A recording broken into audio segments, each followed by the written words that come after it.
tiny handful of supposed experts, and they never question. And I, by the way, I brought this up as well, and I would get slammed for it. I said, have you ever looked at who these supposed experts are? Virtually all of them are trans themselves, or they have a partner or a family member who's transgender. And I've had a number of patients or even strangers come to me and tell me that when they went in saying that they were confused about their gender, okay, or anything about their identity that falls into that realm, if they were ever pushed, they found out that either the therapist was trans themselves or a partner or a family member. So the cognitive dissonance, like they've bought into this either for themselves or a family member and so on, that they can't separate themselves and go, wait, is this the best thing for the person in front of me or for society in general? They can't do that. So these colleagues who just blindly follow it, again, it's a lack of critical thinking. And that's why I was saying from the very beginning, as psychologists, we should be the best or among the best critical thinkers and say, where is the evidence and where is that evidence coming from and how credible is it?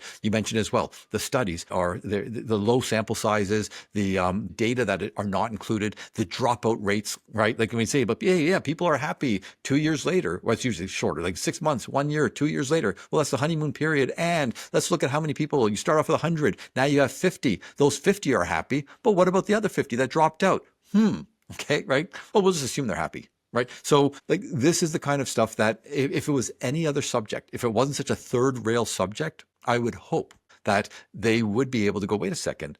We learned in graduate school or in undergrad in research and methods, courses that there's a problem when you have such a high attrition rate, right? We have to ask what's going on here. They're not applying any of it. So it really boils down, if I had to put it into 2 words or 4 words, lack of towards critical thinking. That's what it's about. Okay. And cowardice, quite frankly.